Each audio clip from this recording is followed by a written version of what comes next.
This is Orlando Sentinel Now.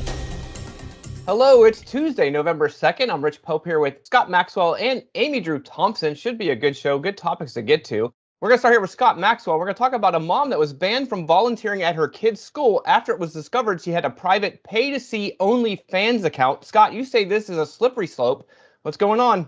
Yeah, this is a story that has captured a lot of the nation's attention, actually. It's a woman named Victoria Treese, and she had been volunteering at her children's elementary school, Sand Lake Elementary, for really the past 5 years. She was room mom for them, and doing that meant things like organizing parties, decorating hallways, and she'd been doing it for quite a while until someone, an anonymous someone, sent the school pictures from her OnlyFans account, which, as you mentioned, is a private site you have to pay to access. In her case, it's $18 a month, where she has done sexually explicit things. That's what she does on her own time for her own income. And the person who signed it, a concerned parent, and by the way, misspelled principal, said that she or he did not think that the Miss Treese should be volunteering at the school anymore. And after a while, the principal called her in. Victoria said that the principal said, "I actually love having you here. You've been a great room mom, but you can't step foot on school property anymore because you've posted sexually explicit videos on the internet." Interesting thing, too, now is what she's doing is not illegal, and she has since sued the school system for $1 million, a big price tag. That's right. She has hired Orlando attorney Mark Nejame, and one of the points Nejame makes is the one you just made. What she does is not illegal. In fact, there's only one real hard and fast rule. There are a number of suggestions for being a volunteer in Orange County's Additions volunteer program. That's what it's called. And it's that she can't have a criminal record. And she does not have a criminal record. As a matter of fact, she's never even been arrested. I was joking with our editorial board chief that her record is a lot cleaner than a lot of the people who run for office here in Florida. She had one ticket, I think, for a seatbelt violation 7 years ago. So she has nothing that would suggest she's prohibited, yet they decided to kick her out anyway. I will tell you, I think the $1 million lawsuit is a bit much. And I said that in my column. I don't think a cash-strapped school needs to pay $1 million. But as you mentioned, I do think it's a slippery slope for a school district to want to start to say, hey, you can do everything perfect while you're here, but you do something that's legal on your own time, and for that reason, we're going to ban you from volunteering. Let's stick with that slippery slope side of it. And you did make that interesting point of they allow politicians in that probably have a more checkered past than this one mom.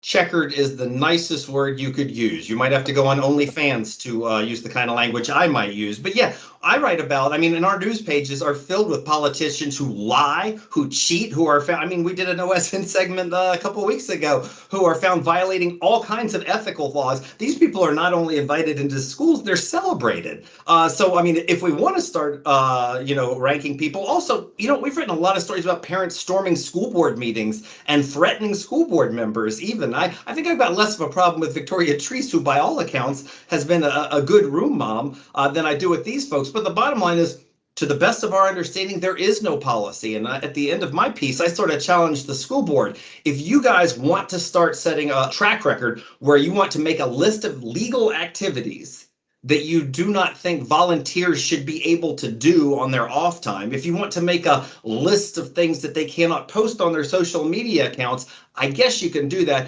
That's a pretty slippery slope. And, Treese and her attorney would argue they aren't probing all the other volunteers for what they're doing in their off time. All right, Scott. Well, you can go to orlandosentinel.com right now. Take a look at his column. As he mentioned, a lot of national attention on that one. We're curious to see where this one goes. We're going to go here to Amy Drew. And Amy Drew, Orlando Milkhouse has opened up in Orlando, and actually it seems like it's getting a lot of fanfare already. Tell us about it. Soft opened last week. It's a new social house concept in the Milk District. It's like smack dab in the middle. You've got the breweries across the street. You've got the delis across the street. You've got sandwich shops and nightclubs and bars down the street. It's a really fun new concept that took a rundown convenience store and turned it into this really beautiful 152-seat, essentially restaurant, but with several popular Orlando brands operating the various parts of it. All right, so I'm going to say the word that probably shouldn't be said with this, and you can explain why, but it's a food hall? Like you said, social house. Why wouldn't you call it a food hall? It's not really a food hall, I think, because the vendors complement one another more than compete. At a food hall, you might go to a charcuterie place for lunch, or a salad place for lunch, or a barbecue place for lunch. This concept, right now, it has soft opening hours, but essentially, once it's up and running, will take you from coffee and a bagel in the morning through to lunch, happy hour, dinner, pop in for ice cream, late night snacks, all the way through until midnight or later, perhaps. We'll see where the hours go. And essentially, you would be ordering through one point of sale. So if I came in and say I wanted a burger and a beer, well, the beer is from the Ravenous Pig and the burger is from Cicchetti.